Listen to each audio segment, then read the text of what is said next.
Quand on pense à l'aviation, les premières images qui nous viennent en tête, c'est souvent les pilotes, les agents de bord, peut-être les contrôleurs aériens. Mais la réalité, c'est que cette industrie-là, elle repose sur des centaines de métiers qui sont, disons, un peu plus dans l'ombre. Alors aujourd'hui, en s'inspirant de la série Have Geek and Residence de Rob Kennedy, on va mettre la lumière sur un de ses rôles essentiels, celui du gestionnaire de magasin d'aviation. C'est une pièce maîtresse, vraiment, de toute la logistique qui se cache derrière chaque vol. Ouf, ça met la table, comme on dit. La citation le dit parfaitement. L'enjeu est énorme. Un simple oubli, une pièce qui est mal classée et c'est toute une opération qui peut s'arrêter net. Le rôle dont on va parler aujourd'hui, c'est pas juste un rôle de soutien. Non, non. C'est au cœur même de la ponctualité et surtout de la sécurité aérienne. OK, mais concrètement, qui est ce héros de l'ombre? Eh bien, le gestionnaire de magasin d'aviation, c'est la personne qui s'assure que chaque pièce, là, du plus petit boulon jusqu'au moteur de rechange, soit disponible, traçable et qu'elle respecte toutes les réglementations qui sont hyper strictes. C'est un peu un mélange de gestion d'entrepôt, de conformité légale et de logistique à très, très haute vitesse.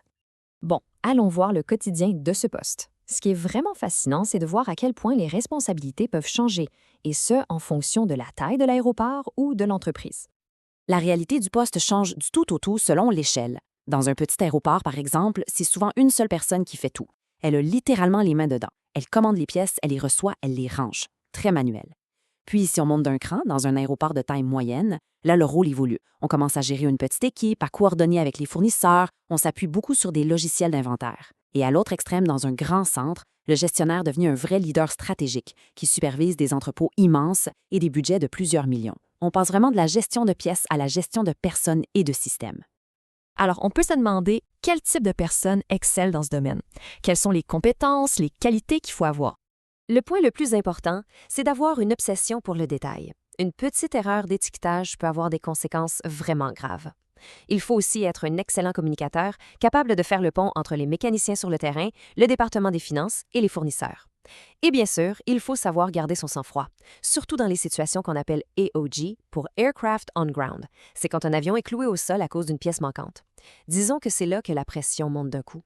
Ce qui est super intéressant, c'est que l'expérience pertinente ne vient pas juste du monde de l'aviation. Quelqu'un qui a géré un entrepôt ou travaillé dans la chaîne logistique de l'armée ou même dans l'approvisionnement pour un bureau, eh bien, cette personne a déjà pas mal de compétences de base.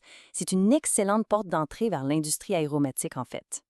Parlons un peu de l'évolution de carrière. Ce n'est pas du tout un poste sans issue. Au contraire, c'est souvent un tremplin vers des rôles encore plus importants.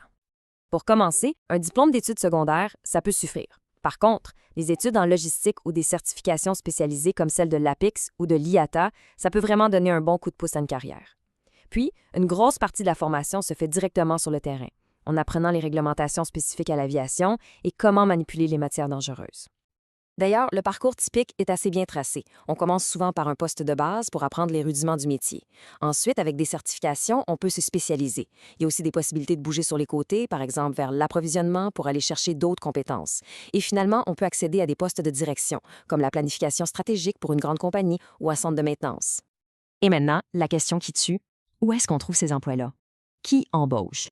Les opportunités sont vraiment variées. Évidemment, il y a les compagnies aériennes, des plus petites aux plus grandes, mais il y a aussi les entreprises de maintenance, les agences gouvernementales comme les forces armées et même les fabricants d'avions eux-mêmes. Le besoin d'une logistique impeccable, c'est universel dans ce secteur. Cette citation-là, elle résume tout. Le gestionnaire de magasin, il n'est peut-être pas dans le cockpit, mais on peut être sûr que sans lui, l'avion ne quitterait jamais la porte d'embarquement. C'est un travail de précision, de prévoyance, d'organisation. C'est absolument fondamental pour que toute l'industrie fonctionne. Et ça nous amène à réfléchir un peu plus loin. Dans notre monde moderne, qui est rempli de systèmes super complexes, combien de ces rôles essentiels restent complètement dans l'ombre?